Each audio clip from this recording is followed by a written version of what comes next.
Our topic is the new threat, hybrid wars as a tool of subversion. I will not represent or give a report on my own, but allow me just to share with you a few reflections before we enter into the proceedings of the session. Since on the 24th of April, 1863, United States President Abraham Lincoln enacted the provisions of the so-called Lieber Code, and some years later, on the 24th of August, 1898, Tsar Nicholas II of Russia proposed a peace conference that resulted in the Hague Convention of 1899.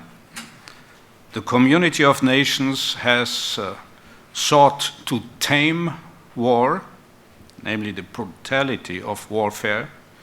by subordinating it to the dictates of conscience. Such was the terminology of the time, namely, as one would say today, the fundamental principles of humanity. The evolving corpus of international humanitarian law, culminating in the Geneva Conventions of 1949 and the general ban on the use of force in the Briand-Kellogg Pact of 1928, and finally in the UN Charter of 1945. These stand, however, in sharp contrast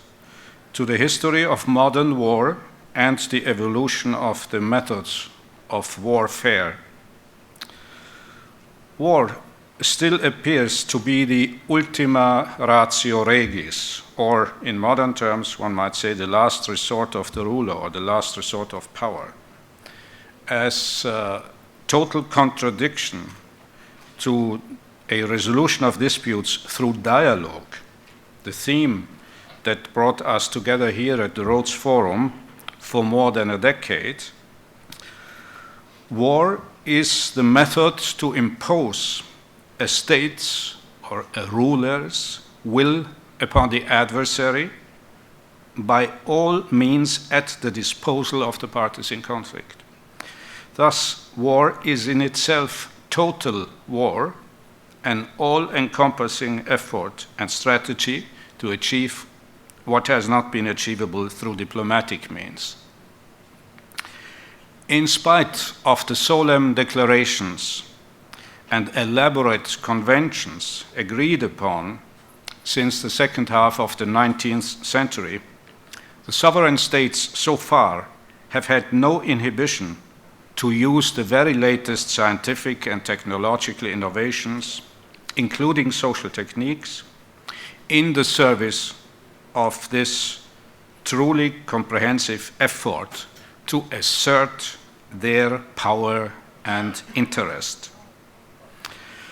As was stated by Frank G. Hoffman of the United States Marine Corps,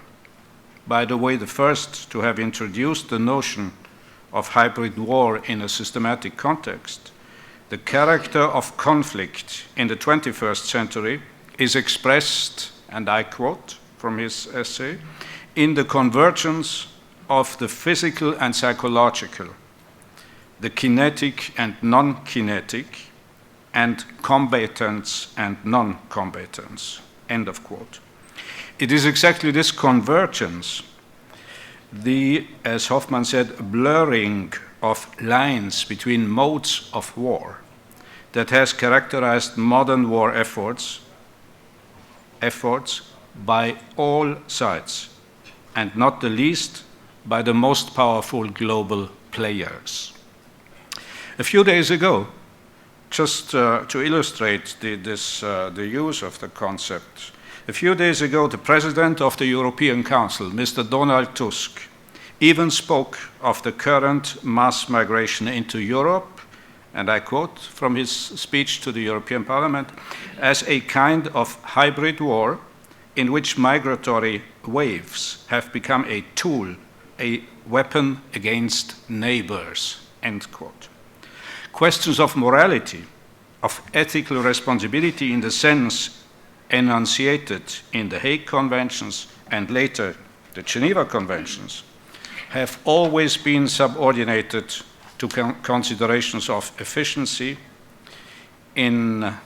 a brutal struggle of wills between sovereign states, of which the rather imprecise construct of hybrid war describes the ultimate consequence.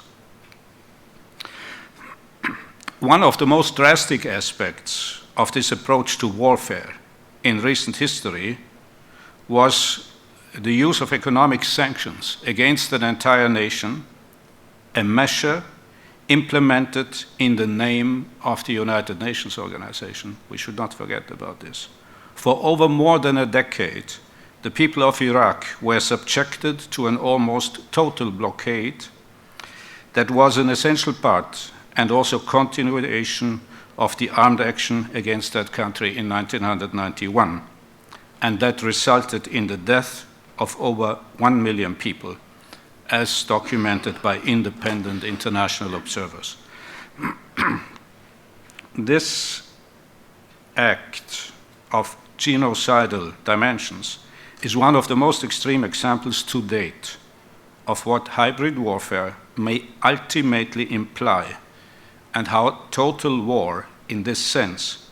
may not only destabilize but destroy a state.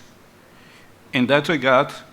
we are following up here now in this year our session of last year on the world order and the politics of regime change, I think. It will be up to us, international civil society, scholars and activists, to scrutinize these methods and to challenge the underlying doctrines as to their, or to test the underlying doctrines as to their compatibility with the principles the community of states has officially been committed to since more than a century, and even more so since the foundation of the United Nations Organization. A forum such as ours that is committed to dialogue is certainly morally authorized, so to speak, to question the logic of war as it is expressed in a modern doctrine that emanated from the strategic think tanks of the global power establishment.